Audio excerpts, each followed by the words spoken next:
Mobile phone ഉപയോഗിച്ച് വണ്ടി ഓടിച്ചു KSRTC ഡ്രൈവർ. നോക്കാം വിശദമായി. എരുമേലി പമ്പ റൂട്ടിൽ യാത്രക്കിടെ മൊബൈൽ ഫോൺ ഉപയോഗിച്ച് KSRTC ഡ്രൈവർ. യാത്രക്കാരാണ് ഈ ദൃശ്യം പകർത്തിയത്. കഴിഞ്ഞ ദിവസം എരുമേലി പമ്പ റൂട്ടിൽ യാത്രക്കിടെ സംസാരിച്ച് വാഹനം ഓടിക്കുന്നതാണ് ദൃശ്യത്തിൽ കാണാൻ സാധിക്കുന്നത്. അലക്ഷ്യമായി വാഹനം ഓടിക്കുന്നതിനിടെ ഡ്രൈവർ മൊബൈൽ ഫോണിൽ ഉച്ചത്തിൽ സംസാരിക്കുകയായിരുന്നു. യാത്രക്കാരൻ വിവരം കണ്ടക്ടറുടെ ശ്രദ്ധയിൽപ്പെടുത്തിയെങ്കിലും അതെല്ലാം ഡ്രൈവർ നോക്കിക്കൊള്ളാം എന്നായിരുന്നു മറുപടി. ഡ്രൈവർ നിയമം ലംഘിച്ച് വാഹനം ഓടിക്കുന്ന ദൃശ്യങ്ങൾ ഇപ്പോൾ സമൂഹ മാധ്യമങ്ങളിൽ ചർച്ചയാകുകയാണ്. നിയമം ലംഘിച്ച് അലക്ഷ്യമായി വാഹനം ഓടിച്ച ഡ്രൈവറുടെ ലൈസൻസ് റദ്ദാക്കി സസ്പെൻഡ് ചെയ്യണമെന്നാണ് യാത്രക്കാർ ആവശ്യപ്പെടുന്നത്. യാത്രക്കാരുടെ ജീവന കരുതലോ സുരക്ഷിതത്വമോ ഉറപ്പുവരുത്താതെയാണ് KSRTC ബസ് ജീവനക്കാർ ഇടപെടുന്നത് എന്ന തരത്തിൽ വാർത്തകൾ ഇതിനോടകം പുറത്തു വന്നിരുന്നു.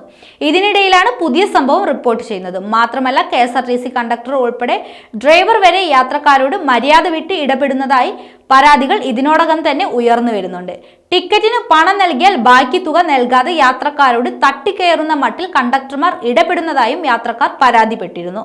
കുട്ടികൾ ഉൾപ്പെടെ നിരവധി യാത്രക്കാർ ബസ്സിൽ ഉണ്ടായിരുന്നപ്പോഴാണ് ഡ്രൈവർ മൊബൈൽ ഫോൺ ഉപയോഗിച്ചത്. ഫോൺ വിളിക്കുന്നത് കൂടാതെ ഇയാൾ വാട്സപ്പിൽ മെസ്സേജ് അയക്കുകയും ചെയ്തു. ഒരു കൈയിൽ മൊബൈൽ പിടിച്ച് മറുകൈയിൽ ഗിയറും സ്റ്റിയറിംഗും മാറ്റുന്നതും തിരിക്കുന്നതും ദൃശ്യങ്ങളിൽ കാണാം.